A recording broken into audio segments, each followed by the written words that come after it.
Hello. So welcome to Vlogmas, the 6th of December. Do you want to say hello, Winnie? She's nosying out the window, aren't you? You've got something on your lip nose. Have you got that? Wally's asleep down here. Well, they're all asleep. Haven't you? But she's had a lovely play with Wally and Peaches this morning. You're chasing each other, weren't you? There we go. So, I hope you're all okay. Look at my tea. Let's have a drink of my tea instead.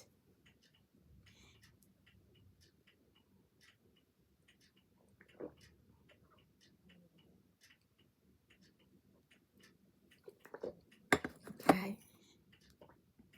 So, yesterday evening, I got the cross stitch out, and after having a proper look, I'd gone wrong when my eye wasn't right. So I'd unpicked it more from where I thought it was okay, and I've put it in my bigger frame, and I'm probably going to put it on my stand. Let me show you. So I've got Ivy here.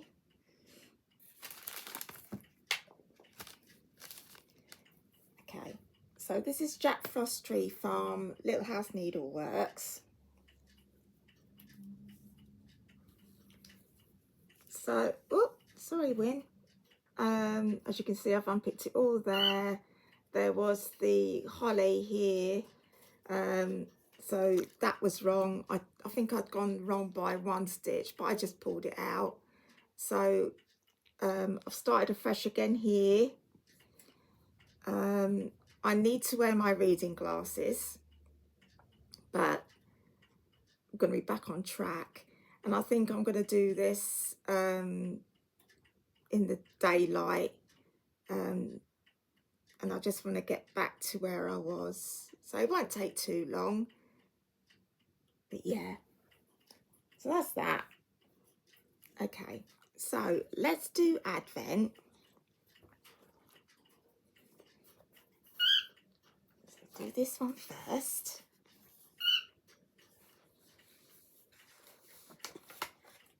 Now, oh, there we are. Straight away I saw it. Oh, there we go. Do you want to say hello, Wally? You woke up?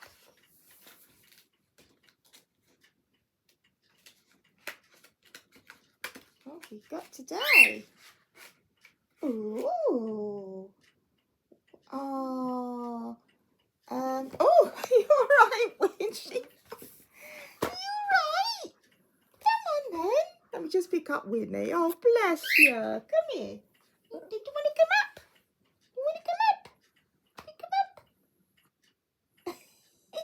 Come on. Oh, Wally. Right, okay. Look at this. It's a lovely bookmark.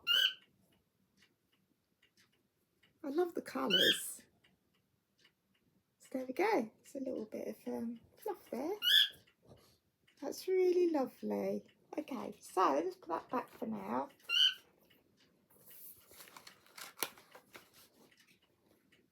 That can go in my planner in the new year, I think. Yeah, purse. Oh, glue sticking to it. There we go. Okay. So, let's see what Ivy has. What do you think she's going to get today? Hey? Let's see. Oh, a sticker.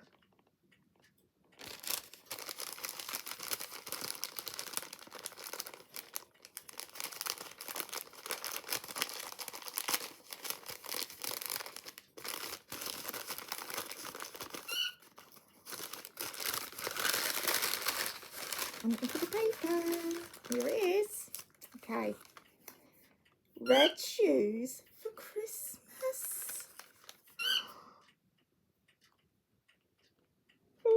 let's have a look.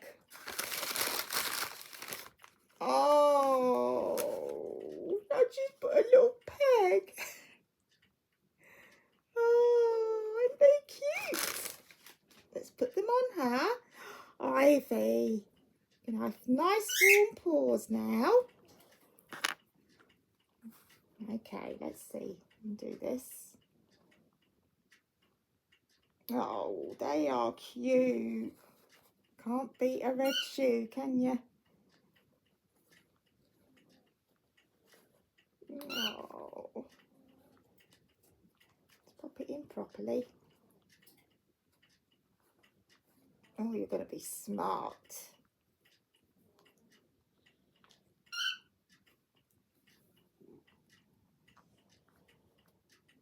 I remember now, was it her first year doing the bears? That strawberry short girl, and she had a girl bear, and I remember Paula made them this beautiful little bonnet, so I'm hoping she might get one of those. Yeah, it was lovely. Oh, look. Doesn't she look the biz? Oh. Oh, I love her, I really do. She looks beautiful. So there we go. Oh, Wally. Honestly. So you sit there, Ivy. Put that there to put in your box. The other thing I want to show you, you remember I said that I'd made, well, 2 Susan Stanley doll cock quilts, and this is the first one that I'd made.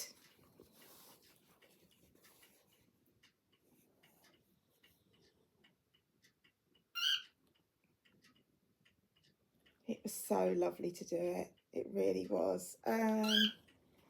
Just check. Yeah, and this one I'd hand stitched for the quilting. But I popped it in the tumble dryer and it's come out fine, absolutely fine. It was on a low heat. But yeah, all right. So that'll go back on in the new year. But as I said, she's doing another one. So I need to check that out and start going through my fabrics. Because I want it to be the vintage look again. So yeah, I'll see what I've got. I'll have a look what I've got. But yeah, exciting. So like there. No, I didn't do my advent yesterday evening because I was sorting out that cross stitch.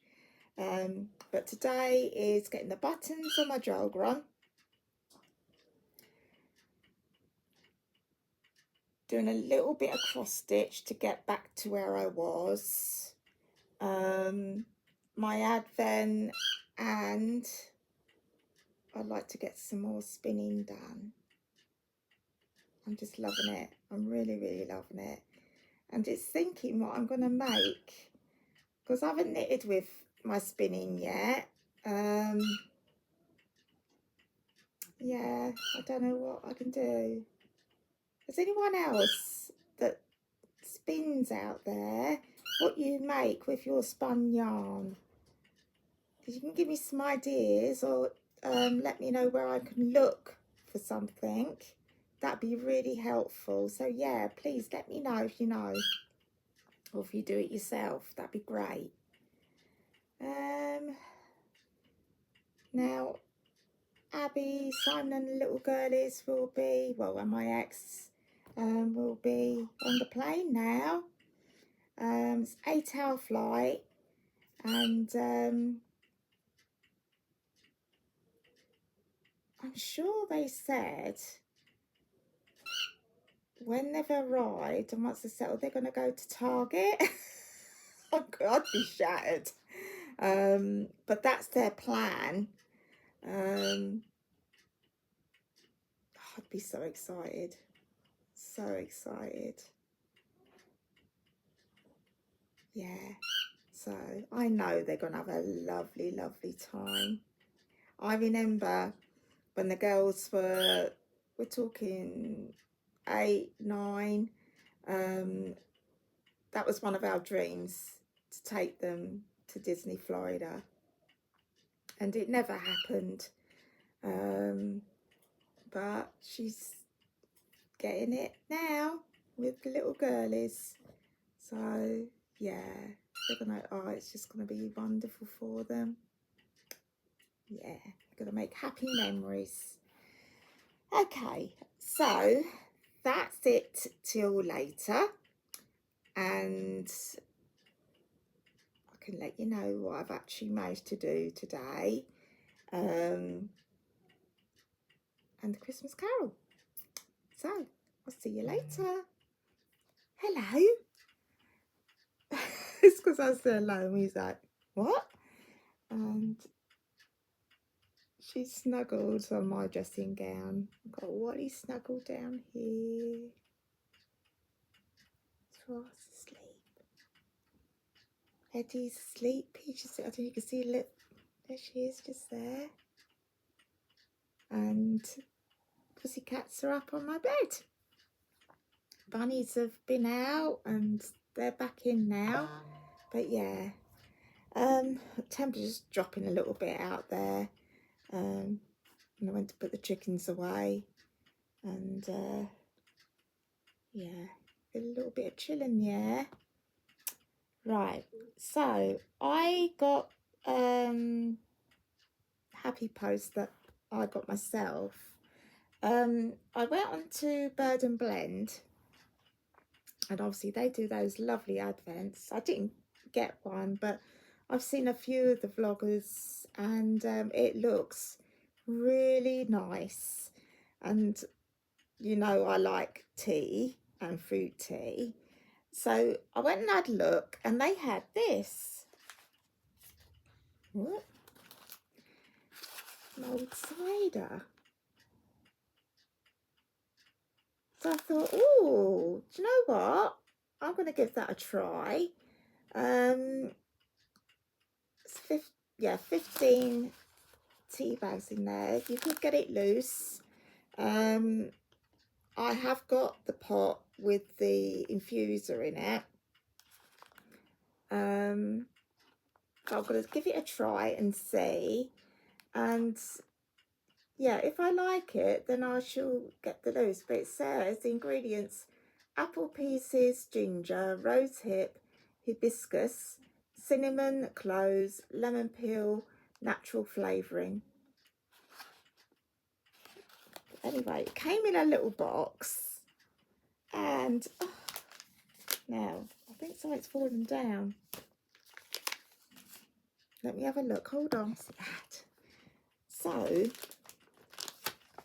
in the box, they put 2 little extras in for me, and I'm so looking forward to trying this. This one's called mince pie, and it's a warm and lightly spiced Christmas treat.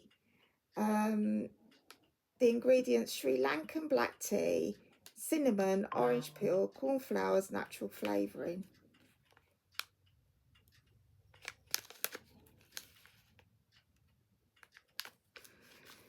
So we'll see what that tastes like, and I might get some of those. And this one, rhubarb and custard,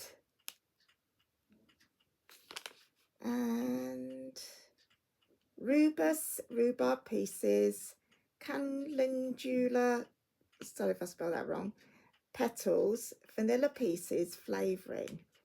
That does sound really nice.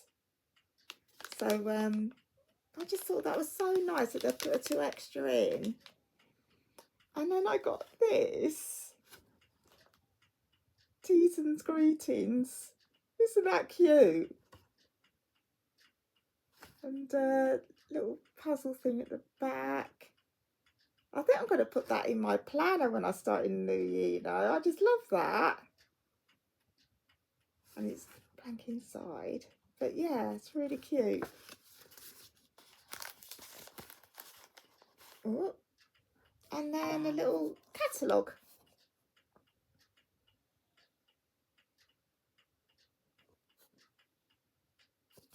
So,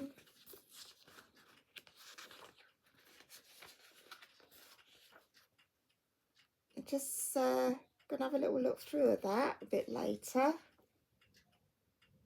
But yeah, I thought that was really good. So yeah, I'm gonna give one a try a bit later, and I'll let you know. So that was really good. Whoops. And the other thing came, now I ordered these off eBay, not Temu, and they're for my planner. And we've got those. Now these were £2.99 free postage, and I think that's a bargain. So I've got a set of 10, but I love the colours. So that's the start of my planner. Exciting. Also, I had a Christmas card come today, and it had Christmas stickers all on the envelope. And I thought, and some of them are just so, I can't show you because obviously it's got my address on it, but I've tried just peeling it a little bit back, and it's coming off all right. So I'm going to stick them on my planner somewhere, because I just thought they're just so cute. Anyway, now I finished the jog run. Yay! I'm so happy with it. Let me show you. And the buttons, they honestly, they just look really good on it. So let me show you.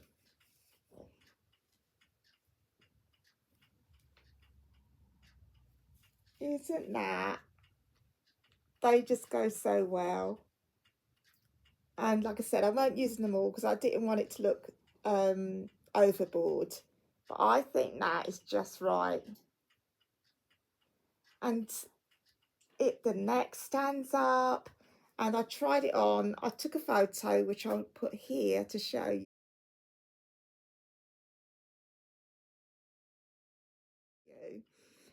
It fits lovely, and it is so warm and cozy. It really is.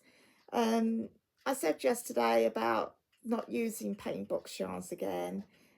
The only thing is that it's peeling. Is that the word, peeling? Or piling? I don't know. You know what I mean. I don't know how to get that off. I'm going to have to Google that. But apart from that, it's knit lovely. And I told you that it was really nice to knit with. So yes, I definitely will knit with paint box again. It's just sorting out this. But it's really lovely. It feels nice to wear. So I'm going to say I recommend the yarn. It's just sorting that out, and it will be able to come off. I know other people that have had that with a yarn and they've managed to get it off, and I can't remember how, but I know you can get it off. So it's no biggie. So yeah, I'm really pleased with that. So yeah, we have a finish. So that's that. Earlier I did a bit of the cross stitch, and I've got back to where I was, and now just putting the first of the holly in. I'm not sure if it's holly or ivy actually. It hasn't got red berries in it. Anyway, let me show you.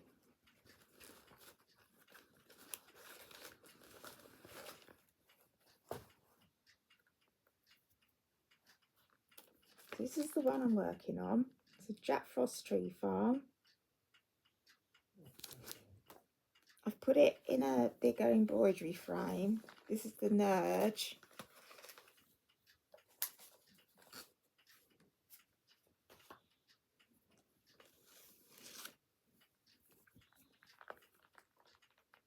So it's all back now. And I've put the middle of the, I don't know if it is holly or ivy. Might be ivy.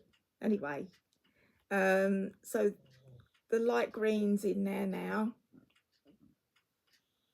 And now I'm putting in the green. So yeah, I can see it really well with my readers on.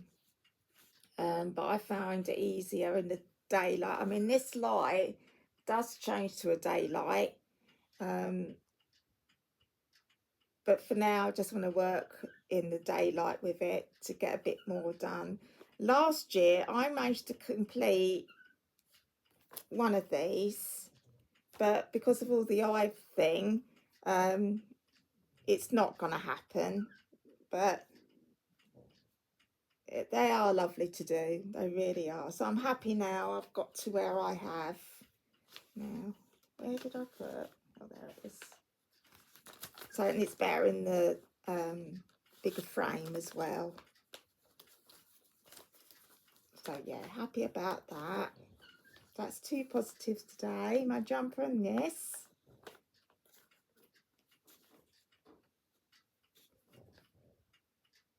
Put that there. Oh, didn't put you away. Hold on.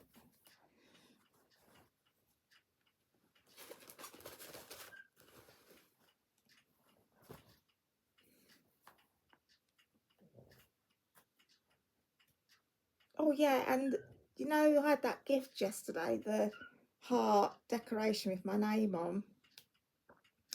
It was from a very, I'm going to say I call her my bestie.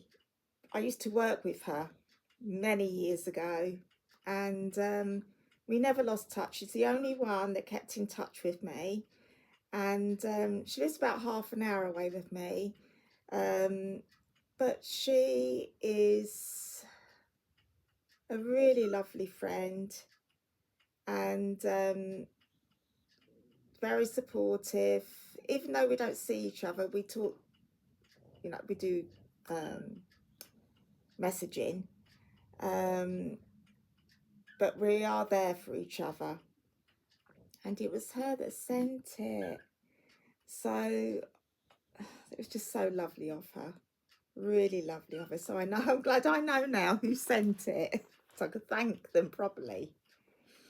Right, I've just started knitting some more of the, I keep forgetting the name of it, Strobulus shawl. And I've started the second pentagon now. I'm using one of the minis from the ones that I bought from Etsy now. I literally put the label here to show you. Where's it gone?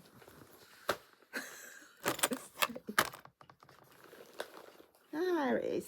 Oh. So these sets were from Coastal Creative. Yeah, Coastal Creative. Let me do the label so you can see it. And they're on Etsy. And this one's called Orchid Kiss.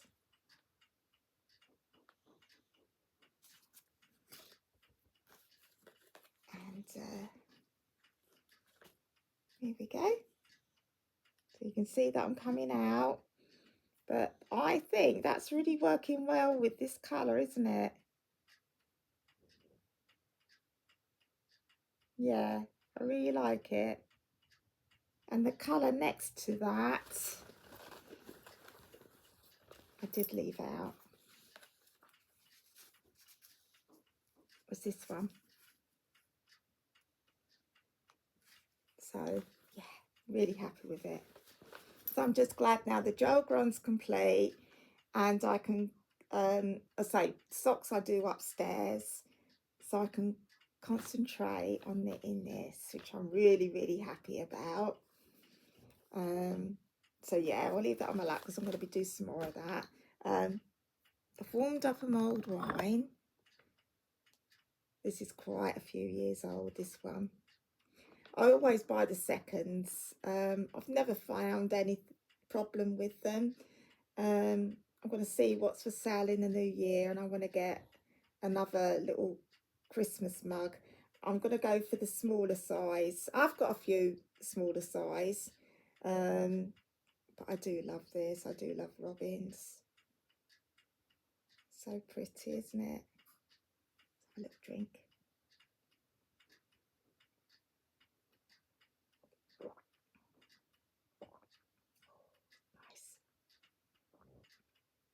Nice. Really nice.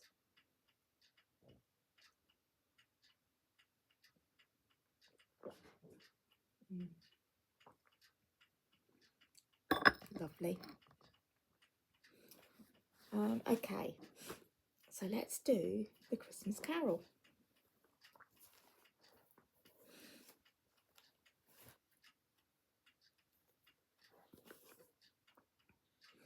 So,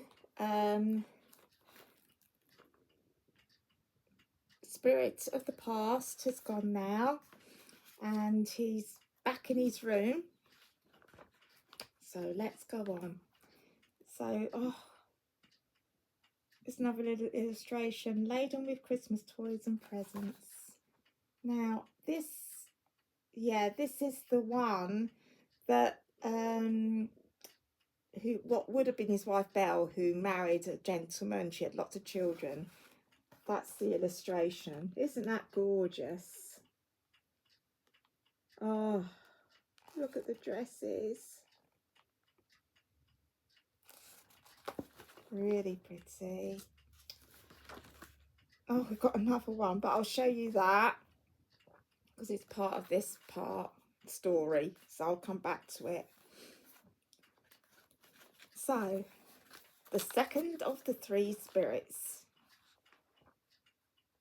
Awaken in the middle of a project. It's always a word to get me stuck. Prodigiously tough snore, and sitting up in bed to get his thoughts together. Scrooge had no occasion to be told that the bell was again upon the stroke of 1. He felt that he was restored to consciousness in the right nick of time for the especial purpose of holding a conference with the second messenger dispatched to him through Jacob Marley's intervention. But finding that he turned uncomfortably cold when he began to wonder which of his curtains this new spectre would draw back, he put them every one aside with his own hands, and lying down again established a sharp look all around the bed.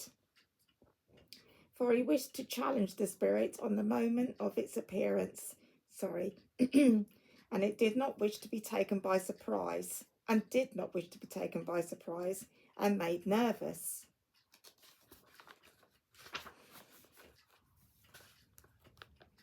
Gentlemen of the free and easy sort, who plume themselves on being acquainted with a move or two, and being usually equal to the time of day, express the wide range of their capacity for adventure by observing that they are good for anything from pitch and toss to manslaughter, between which opposite extremes no doubt there lies a tolerably wide and comprehensive range of subjects.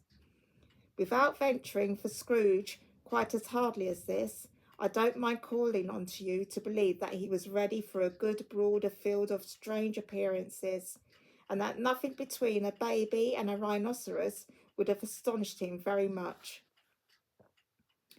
Now, being prepared for almost anything, he was not by any means prepared for nothing, and consequently, when the bell struck 1 and no shape appeared, he was taken with a violent fit of trembling. 5 minutes, 10 minutes, a quarter of an hour went by, yet nothing came. All this time he lay upon his bed, the very core and centre of a blaze of ruddy light which streamed upon it when the clock proclaimed the hour, and which, being only light, was more alarming than a dozen ghosts, as he was powerless to make out what it meant, or would be at, and was sometimes apprehensive that he might be at a very moment an interesting case of spontaneous combustion, without having the consolation of knowing it. At last, however, he began to think as you or I would have thought at first, for it is always the person not in the predicament who knows what ought to have been done in it, and would unquestionably have done it too. At last, I say, he began to think that the source and secret of this ghostly light might be in the adjoining room, from whence, on further tracing, it seemed to shine. This idea taking full possession of his mind, he got up softly and shuffled in his slippers to the door. The moment Scrooge's hand was on the lock, a strange voice called him by his name and bade him enter. He obeyed. It was his own room. There was no doubt about it, but he had undergone a surprising transformation. The walls and ceiling were so hung with living green that it looked like a perfect grove, from where every part of it, which was bright and gleaming, berries glistened. The crisp leaves of holly, mistletoe, and ivy reflected back the light, as if so many little mirrors had been scattered there, and such a mighty blaze went roaring up the chimney as that dull petrification of a hearth had never known in Scrooge's time, or Marley's, or for many and many a winter season gone.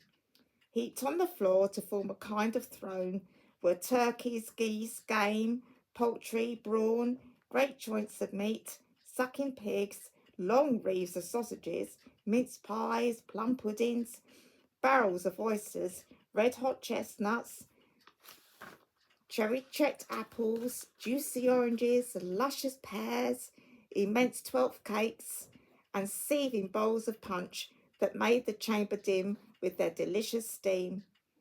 In easy state upon this couch there sat a jolly giant, glorious to see, who bore a glowing torch in shape not unlike Plenty's horn, and held it up high, high up, till it shed its light on Scrooge, as he came peeping round the door.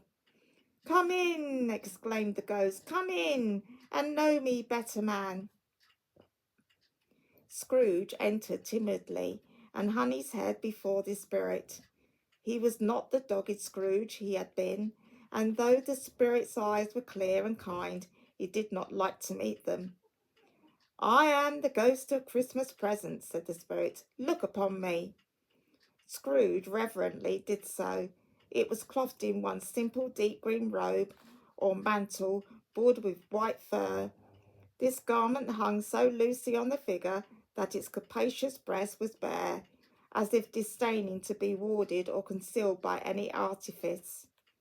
Its feet, observable beneath the ample folds of the garment, were also bare, and on its head it wore no other covering than a holly wreath, set here and there with shining icicles. Its dark brown curls were long and free as its genial face, its sparkling eyes, and its open hand, its cheery voice, its unconstrained demur, and its joyful air. Girded round its middle was an antique scabbard, but no sword was in it, and the ancient sheath was eaten up with rust. "You have never seen the like of me before," exclaimed the spirit. "Never," Scrooge made answer to it. "Have never walked forth with the younger members of my family, meaning, for I am very young. My elder brothers were born in these later years," pursued the phantom. I don't think I have," said Scrooge. "I'm afraid I have not. Have you had many brothers, spirit?" "More than 1,800, said the ghost. "A tremendous family to provide for," muttered Scrooge. The ghost of Christmas present rose. "Spirit," said Scrooge submissively, "conduct me where you will. I went forth last night on compulsion, and I learned a lesson which is working now. Tonight, if you have aught to teach me, let me profit by it. Touch my robe. Scrooge did as he was told and held it fast. Holly, mistletoe, red berries, ivy, turkeys, geese, game, poultry, brawn, meat, pigs, sausages, oysters, pies, puddings, fruits, and punch all vanished instantly. So did the room, the fire, the ruddy glow, the hour of night, and they stood in the city streets on Christmas morning, where, for the weather was severe, the people made a rough but brisk and not unpleasant kind of music, in scraping the snow from the pavement in front of their dwellings, and in from the tops of the houses, whence it was mad delight to the boys to see it come plumping down into the road below, and splitting into artificial little snowstorms. The house fronts looked black enough, and the windows blacker, contrasting with the smooth white sheet of snow upon the roofs, and with the dirtier snow upon the ground, which last deposit had been ploughed up in deep furrows by the heavy wheels of carts and wagons, furrows that crossed and recrossed each other hundreds of times where the great streets branched off, and made intricate channels hard to trace in the thick yellow mud and icy water. The sky was gloomy, and the shortest streets were choked up with a dingy mist, half thawed, half frozen, whose heavier particles descended in a shower of sooty atoms, as of all the chimneys in Great Britain had, by one consent, caught fire, and were blazing away to their dear's heart content. There was nothing very cheerful in the climate or the town, and yet there was there an air of cheerfulness abroad that the clearest summer air and brightest summer sun might have endeavoured to diffuse in vain. For the people who were shovelling away on the housetops were jovial and full of glee, calling out to one another from the parapets, and now and then exchanging a facetious snowball, better-natured missile far than many a wordy jest, laughing heartily if it went right and not less heartily if it went wrong. The poulterers' shops were still half open, and the fruiterers were radiant in their glory. There were great round potted-bellied baskets of chestnuts, shaped like the waistcoats of jolly old gentlemen, lolling at the doors and tumbling out in the street in their apologetic opulence. There were ruddy brown-faced, broad-girthed Spanish onions, shining in the fatness of their growth like Spanish friars, and winking from their shells in the wanton slyness at the girls as they went by, and glanced demurely at the hung-up mistletoe. There were pears and apples clustered high in bloom in pyramids. There were bunches of grapes made in the shopkeeper's benevolence to dangle from the conspicuous hooks, that people's mouths might water gratis as they passed. There were piles of filberts, mossy and brown, recalling in their fragrance ancient walks among the woods, and pleasant shufflings ankle-deep through withered leaves. There were Norfolk biffins, squabons, swarthy, setting off the yellow of the oranges and lemons, and in the great compactus of their juicy persons, urgently entreating and beseeching to be carried home in paper bags and eaten after dinner. I'll show you an illustration.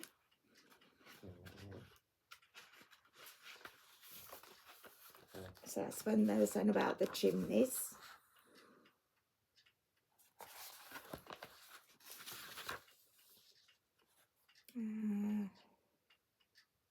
Okay. The very gold and silver fish set forth among these choice fruits in a bowl, though members of a dull and stagnant-blooded race appeared to know that there was something going on, and to a fish went gasping round and round their little world in slow and passionless excitement. The grocers, oh, the grocers, nearly closed with perhaps 2 shutters down or 1, but through those gaps such glimpses. It was not alone that the scales descending on the counters made a merry sound, or that the twine and the roller parted company so briskly, or that the canisters were rattled up and down like juggling tricks, or even that the blended scents of tea and coffee were so grateful to the nose, or even that the raisins were so plentiful and rare, the almonds so extremely white, the sticks of cinnamon so long and straight, the other spices so delicious, the candied fruit so caked and spotted with molten sugar as to make the coldest lookers on feel faint and subsequently bilious. Nor was it that the figs were moist and pulpy, or that the French plums blushed in their modest tartness from their highly decorated boxes, or that everything was good to eat and in its Christmas dress.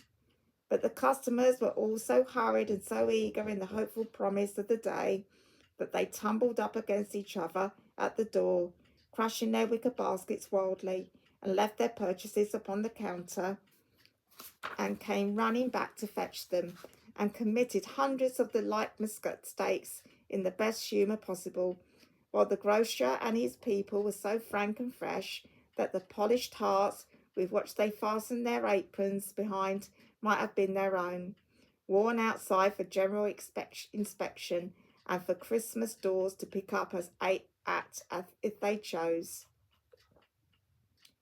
But soon the steeples called goodbye, good people all to church and chapel, and away they came, flocking through the streets in their best clothes and with their gayest faces. And at the same time there emerged from scores of by-streets, lanes, and nameless turnings, innumerable people carrying their dinners to the bakers' shops. The sight of these poor revellers appeared to interest the spirit very much, for he stood with Scrooge beside him in a baker's doorway, and taking off the covers as their bearers passed, sprinkled incense on their dinners from his torch. And it was very uncommon kind of torch, for once or twice when there were angry words between some dinner carriers who had jostled each other, he shed a few drops of water on them from it, and their good humour was restored directly. For they said it was a shame to quarrel upon Christmas Day, and so it was, God love it, so it was. In time the bells ceased, and the bakers were shut up, and yet there was a genial shadowing forth of all these dinners, and the progress of their cooking, in the thawed blotch of wet above each baker's oven, where the pavement smoked as if its stones were cooking too. "Is there a peculiar flavour in what you sprinkle from your torch?" asked Scrooge. "There is, my own." "Would it apply to any kind of dinner on this day?" asked Scrooge. "To any kindly given, to a poor one most." "Why to a poor one most?" asked Scrooge. "Because it needs it most."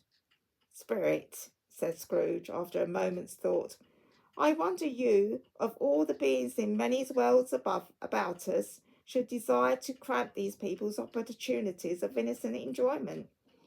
"I?" cried the spirit. "You would deprive them of their means of dining every seventh day, often the only day on which they can be said to dine at all," said Scrooge. "Wouldn't you?" "I?" cried the spirit. "You seek to close these places on the seventh day," said Scrooge, "and it comes to the same thing." "I seek!" exclaimed the spirit. "Forgive me if I'm wrong. It has been done in your name, or at least in that of your family," said Scrooge.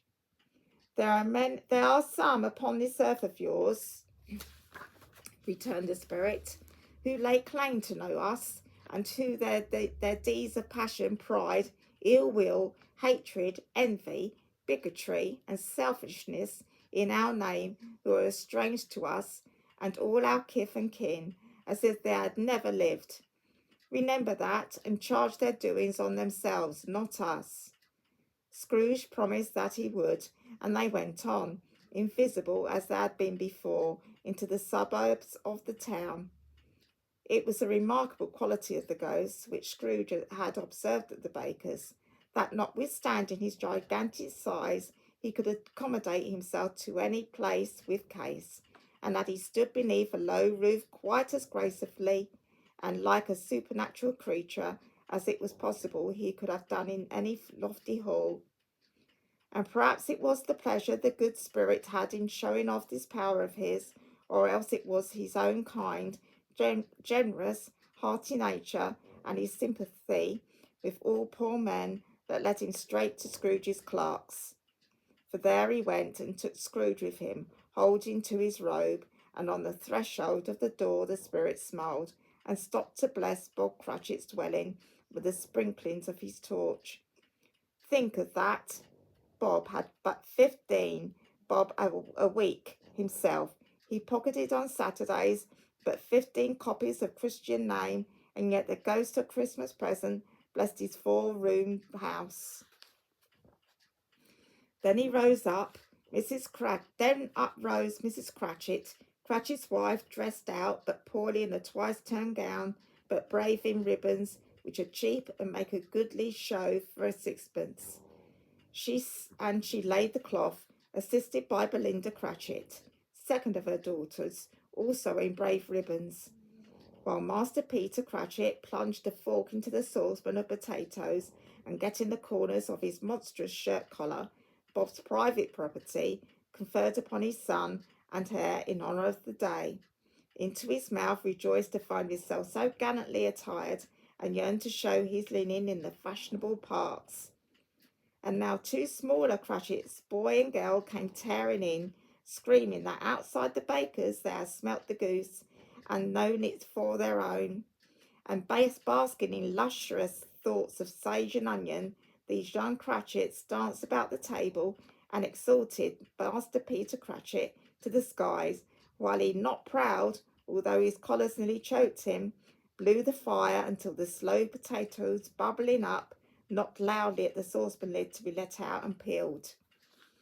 "What has ever got your precious father, then?" said Mrs. Cratchit, "and your brother, Tiny Tim? And Martha warn't as late as last Christmas Day by half an hour."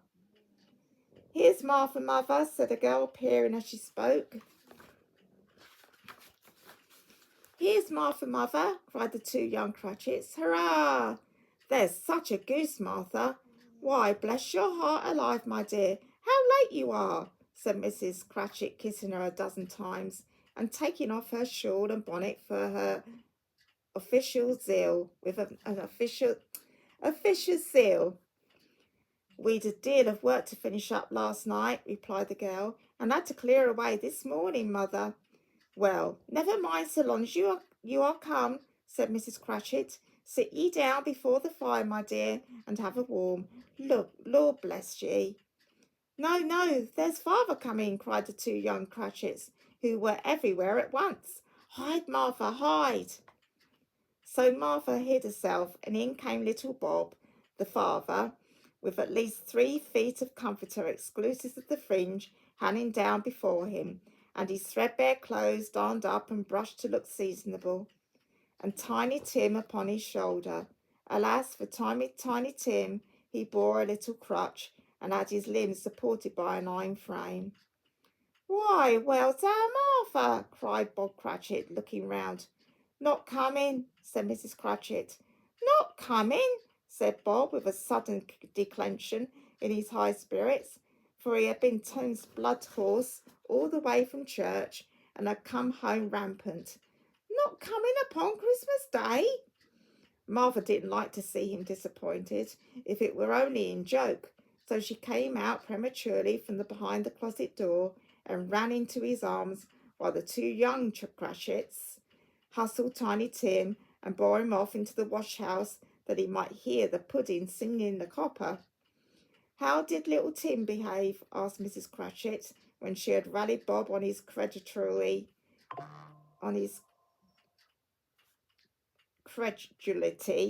and Bob had hugged his daughter to his heart's content.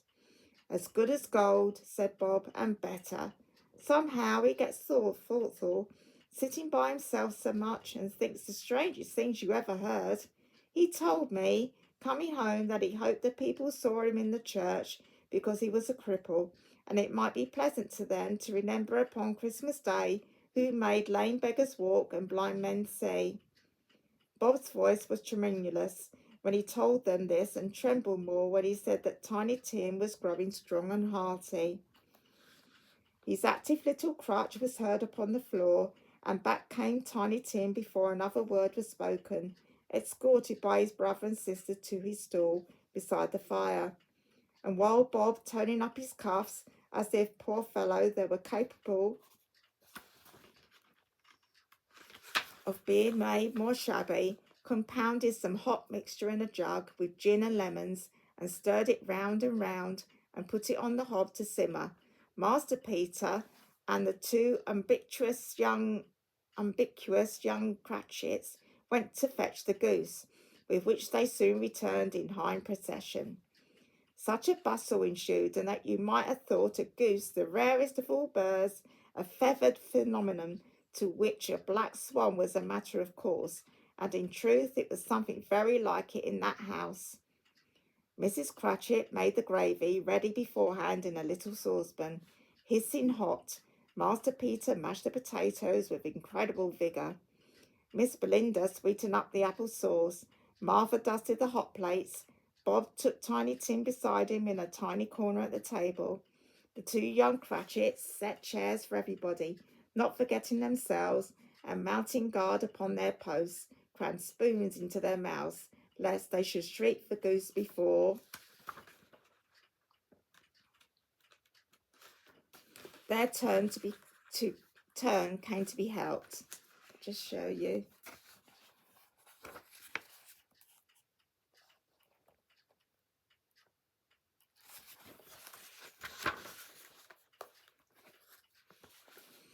At last the dishes were set on and grace was said. It was succeeded by a breathless pause, as Mrs. Cratchit, looking slowly all along the carving knife, prepared to plunge it in the breast. But when she did, and when a long-expected gush of stuffing issued forth, one murmur of delight arose all around the board, and even Tiny Tim, excited by the two young Cratchits, beat on the table with the handle of his knife, and feebly cried, "Hurrah!" There never was such a goose. Bob said he didn't believe there was ever such a good goose cooked. Its tenderness and flavour, size and cheapness were the themes of universal admiration. Eat out by apple sauce and mashed potatoes, it was a sufficient dinner for the whole family.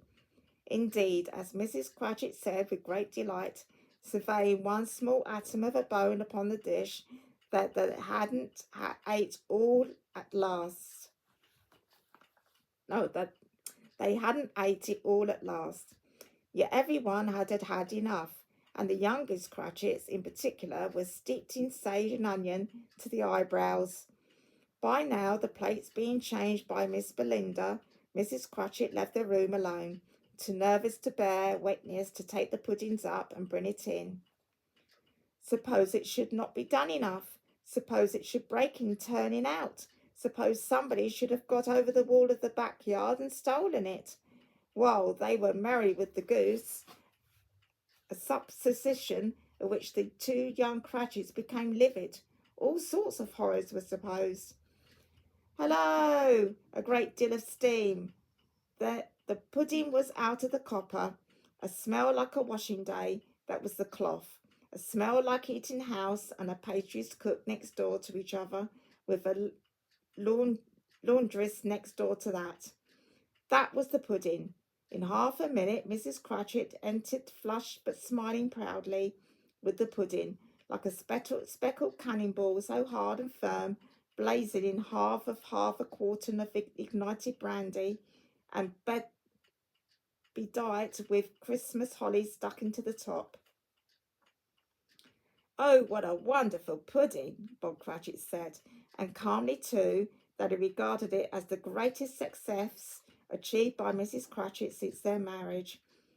Mrs. Cratchit said that, now the weight was off her mind, she would confess she had her doubts about the quantity of flour. Everybody had something to say about it, but nobody said or thought it was at all a small pudding for a large family. It would have been flat hearsay to do so.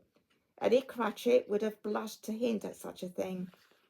At last the dinner was all gone, the cloth was cleared, the hearth swept, and the fire made up. The compound in the jug being tasted and considered perfect, apples and oranges were put upon the table, and a shovelful of chestnuts on the fire. Then all the Cratchit family drew round the hearth in what Bob Cratchit called a circle, meaning half a one, and at Bob Cratchit's elbow stood the family display of glass, 2 tumblers and a custard cup without a handle. These held the hot stuff from the jug, however, as well as golden goblets would have done, and Bob served it out with beaming looks while the chestnuts on the fire sputtered and cracked noisily. Then Bob proposed, "A Merry Christmas to us all, my dears. God bless us," which all the family re-echoed. "God bless us, everyone," said Tiny Tim, the last of all. He sat very close to his father's side upon his little stool. Bob held his withered little hand to his as if he loved the child and wished to keep him by his side and dreaded that he might be taken from him. "Spirit," said Scrooge, with an interest he had never felt before, "tell me if Tiny Tim will live." "I see a vacant seat," replied the ghost, "in the poor chimney corner, and a crutch without an owner, carefully preserved. If these shadows remain unaltered by the future, the child will die." "No, no," said Scrooge. "Oh, no, kind spirit, say we'll be spared." There she is with her Christmas pudding.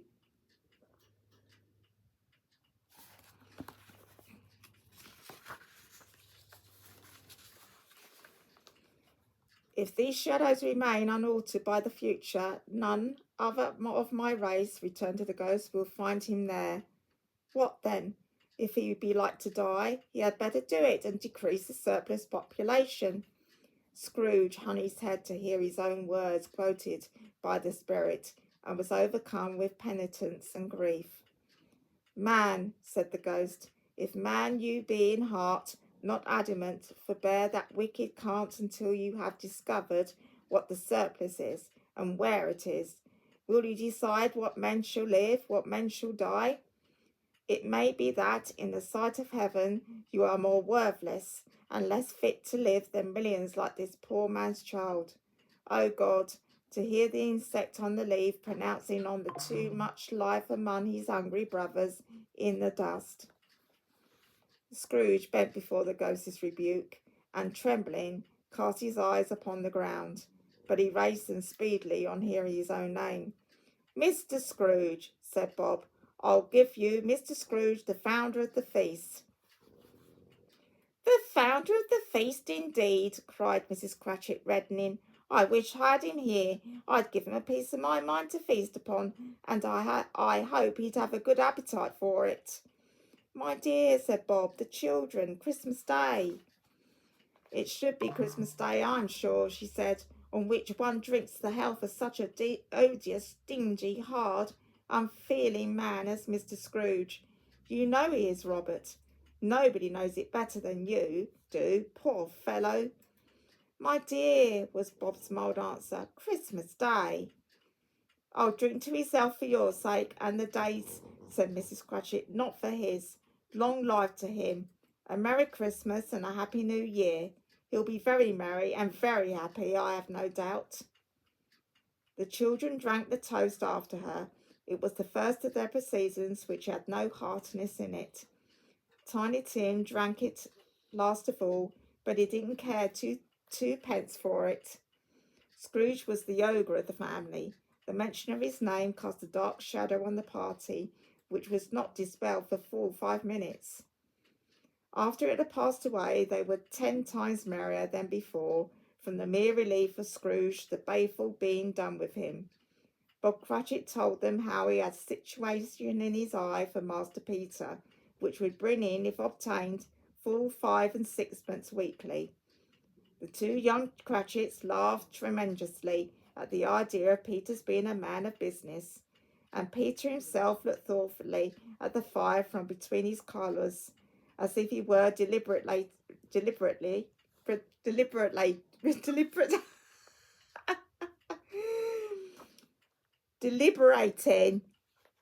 what particular investments he should favour. When he came into the receipts of that bewildering income, Martha, who was poor apprentice at a milliner's, then told them what kind of work she had to do and how many hours she worked at a stretch, and how she meant to lie abed tomorrow morning for a good long rest. Tomorrow being a holiday, she passed at home.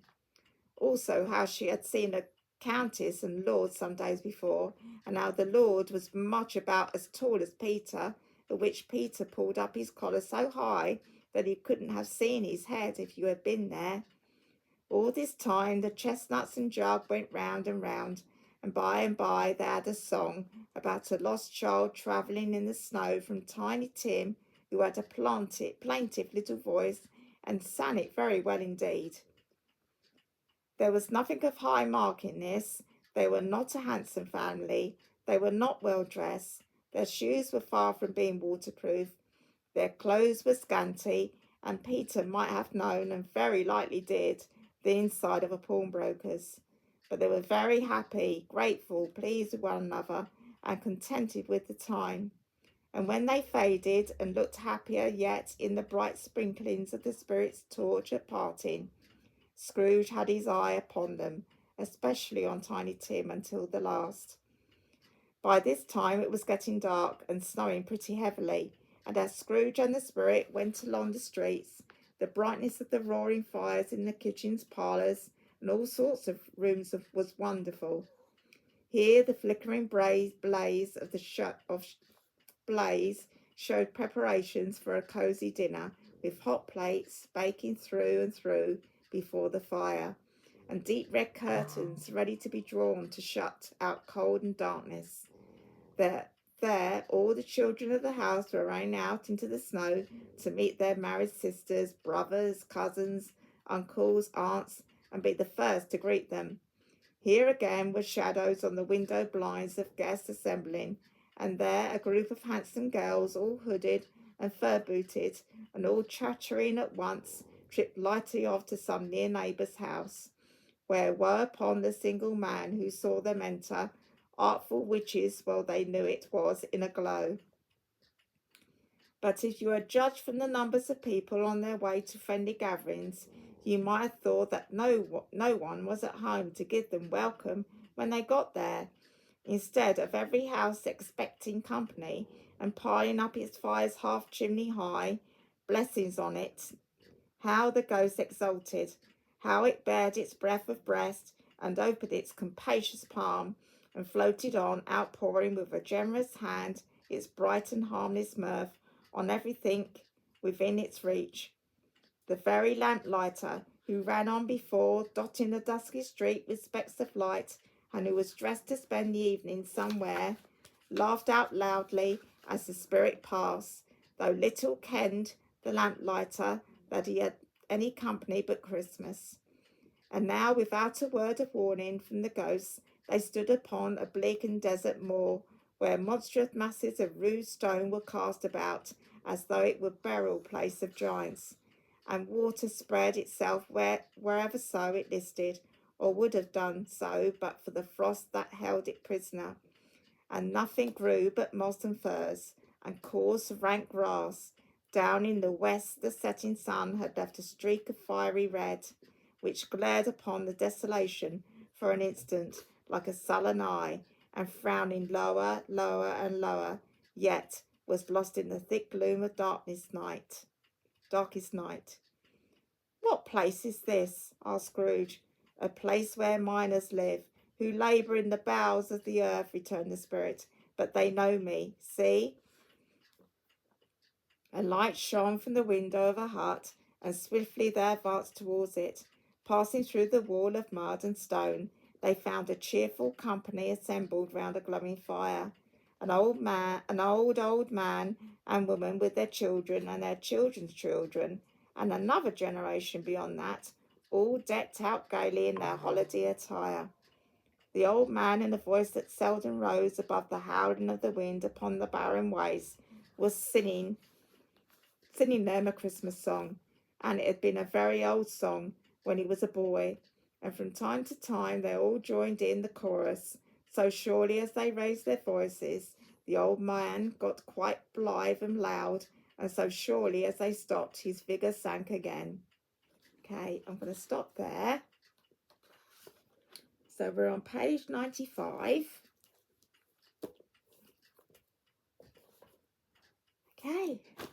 So that's it for today. So I will see you in the morning. Bye.